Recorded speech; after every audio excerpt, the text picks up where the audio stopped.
जनहित में आज बात सिंदूर डिप्लोमेसी की हम करेंगे।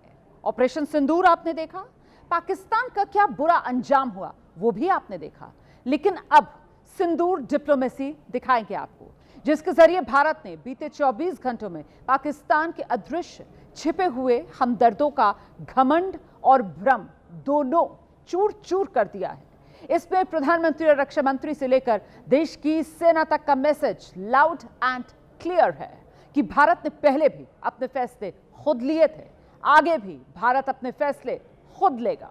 ब्लैकमेलिंग ना पाकिस्तान की चली है और ना ही किसी तुर्रमखा देश की कभी चलेगी।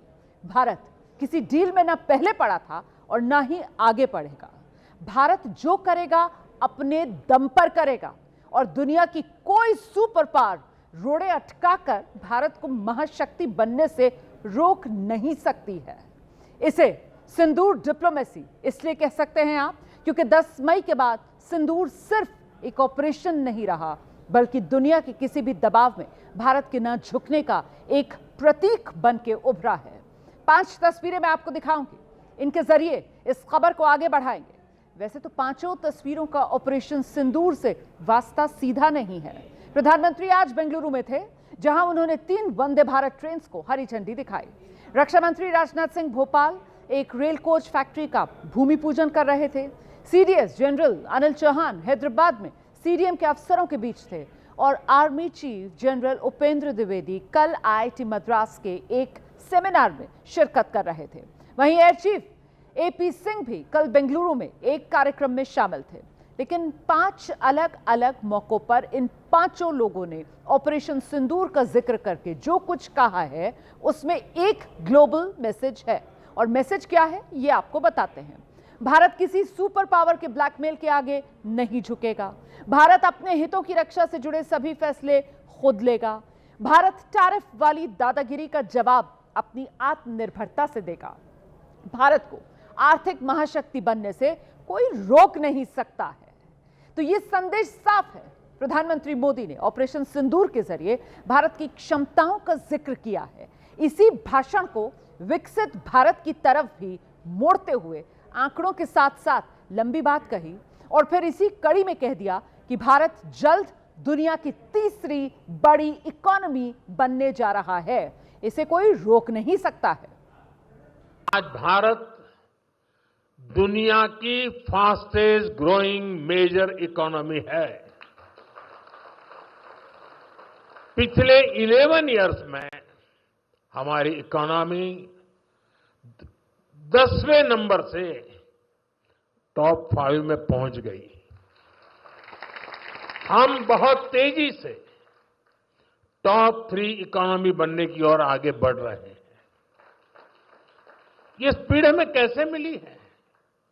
ये स्पीड हमें रिफॉर्म, परफॉर्म, ट्रांसफॉर्म की स्पिरिट से मिली है।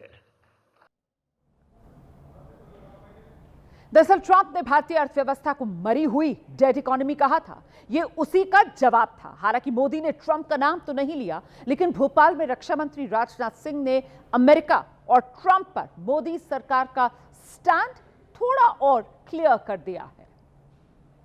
भारत की अर्थव्यवस्था सबसे तेजी के साथ आगे बढ़ रही है। कुछ लोग हैं जो भारत का विकास जितनी तेजी के साथ हो रहा है उन्हें रास नहीं आ रहा है, उन्हें अच्छा नहीं लग रहा है।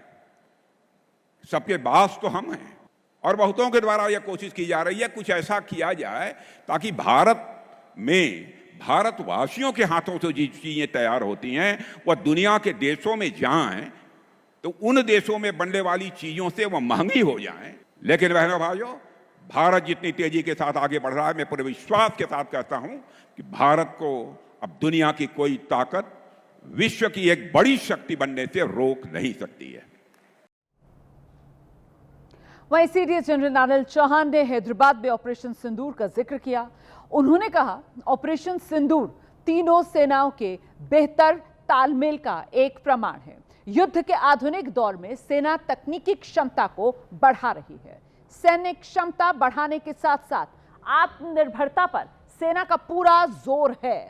सीडीएस ने आत्मनिर्भरता पर बड़ा जोर दिया है और इसे भी एक मैसेज के तौर पर देखा जा रहा है, क्योंकि ऐसी रिपोर्ट्स हैं कि ट्रंप की टैरिफ दादागिरी के पीछे तिलमिलाहट इसकी भी तो है कि भारत अमेरिका से रक्षा सौदे जो हैं वो बढ़ा नहीं रहा है।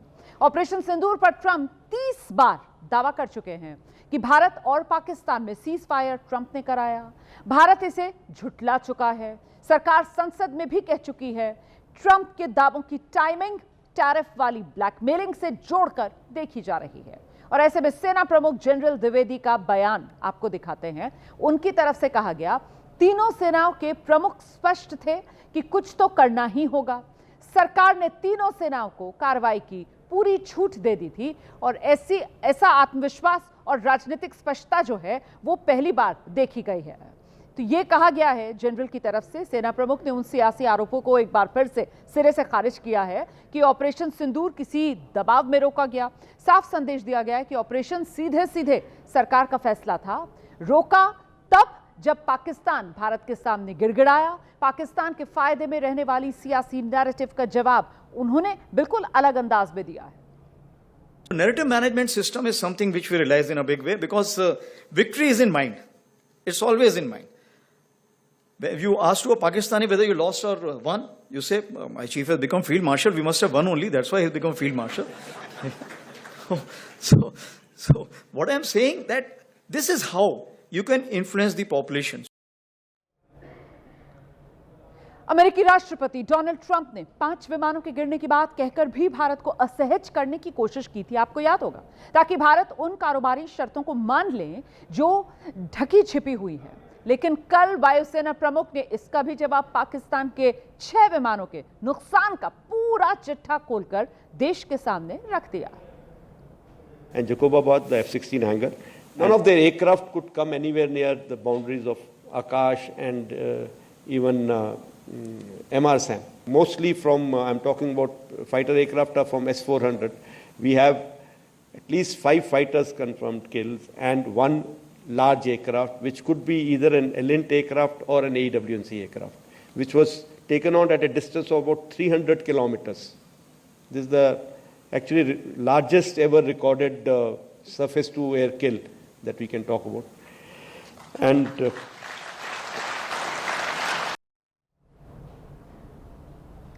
हालांकि जो विपक्षी दल हैं ऑपरेशन सिंदूर की तरह सिंदूर डिप्लोमेसी की टाइमलाइन पर भी वो सवाल खड़े कर रहे हैं। उन्हें अचानक 2 दिन से ऑपरेशन सिंदूर के जिक्र के पीछे असल मुद्दों से ध्यान भटकाने का खेल नजर आ रहा है।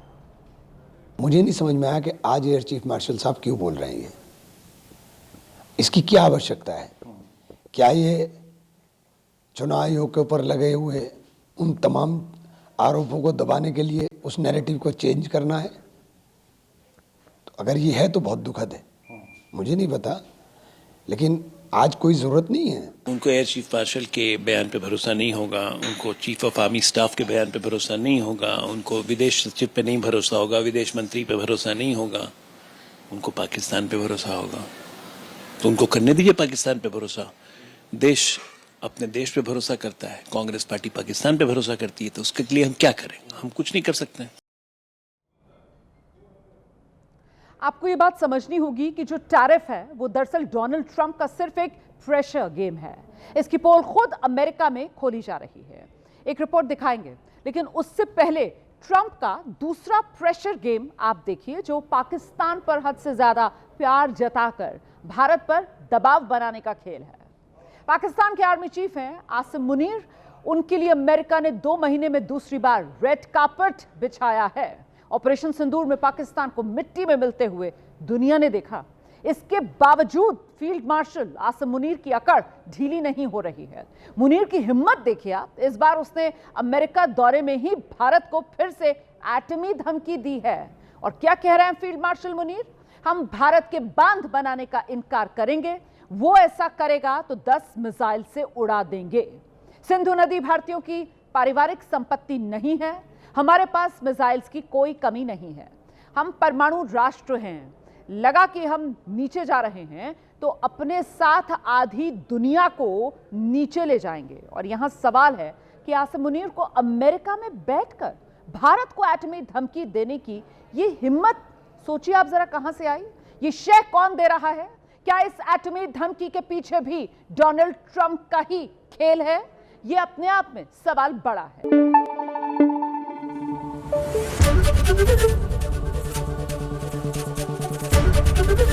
एबीपी न्यूज आपको रखे आगे।